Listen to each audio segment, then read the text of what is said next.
et Maître Bissot qui décident, ou du moins qui affirment que le SENAFOR va battre la FECAFOOT devant les juridictions compétentes. Voilà, il faut souvent respecter ton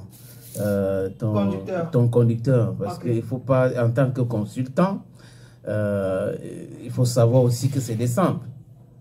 Et tu sais de quoi je parle. Donc, il ne faut pas faire en sorte que je commence à te boycotter. Nous sommes en décembre. Il faut aussi s'habiller avec des habitudes anciennes. Tu comprends de quoi je parle. Bref, Maître Bissot, Eric et Maître Bena Basson écument les plateaux de télévision depuis un certain temps pour parler de ce conflit, si c'est un conflit, parce que les gens peuvent aussi créer des conflits dans les têtes alors que les autres considèrent que c'est un problème déjà réglé. Maître Bissot, sur les plateaux de télévision, Maître Bena Basson, sur les plateaux de radio et de télévision, qui disent que, en fait, les deux disent la même chose, chantent la même chanson, que le SENAFOR de Jérémy Soreille Njita va battre à plate coutume devant les juridictions compétentes la Fédération camerounaise de football, et que la Fédération camerounaise de football n'avait pas le droit de retirer l'agrément du SENAFOR. Maintenant, pour mieux comprendre cette histoire, c'est que le SENAFOR était membre de la Fédération camerounaise de football et la Fédération a décidé de refuser de collaborer avec le SENAFOR. Je ne sais pas quel est le tribunal qui va imposer le SENAFOR, un syndicat à la FECAFOOT. Je ne sais pas, mais bon, Maître Maître Basson Bena et Maître Eric Bissot devraient aussi savoir qu'il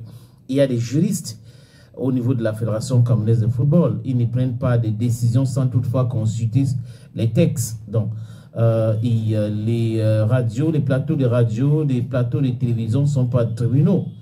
Ce n'est pas parce que tu es avocat que tu vas être transformé en juge. Tu peux dire qu'il y a certains éléments qu'on peut contester, mais tu ne peux pas avec certitude, comme si tu étais juge, dire que vous allez gagner. Vous allez gagner, ça veut dire quoi? On a vu ces mêmes avocats qui ont fait des déclarations, des fausses déclarations par rapport à certains procès concernant la FECAFOOT. Tantôt, le match va se jouer ici. C'est les mêmes gens qui ont expliqué que la loi dit ceci, la loi dit cela, et le match est allé se jouer à Garoua. C'est dans ce sens que je parle, parce qu'ils commentent beaucoup le football.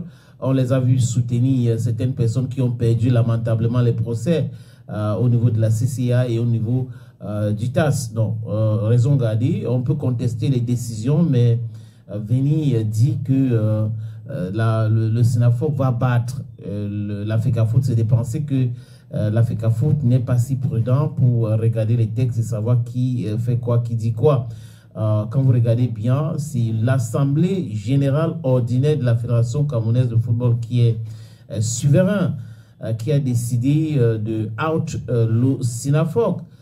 Les gars de SENAFOR ont contesté cela, mais il y a une autre association qui a remplacé le SENAFOR, qui est l'Association nationale des footballeurs du Cameroun, de Lucien Metomo. Metomo qui était ancien vice-président du SENAFOR. Et les gens ne se posent pas la question, pourquoi est-ce que Jérémy Soreille Njita a chassé Lucien Metomo du SENAFOR, et le SENAFOR qui représente la FIFPro en Afrique compte combien de membres, et la FIFPro aussi compte combien de membres. La FIFPro, c'est une cinquantaine de fédérations dans le monde. La FIFPro, c'est à peu près 13, mais aujourd'hui 12 fédérations en Afrique. Donc l'Afrique compte 54 fédérations. Si la FIFPro était si puissant, le SENAFOR était si puissant, pourquoi est-ce que toutes les fédérations n'étaient pas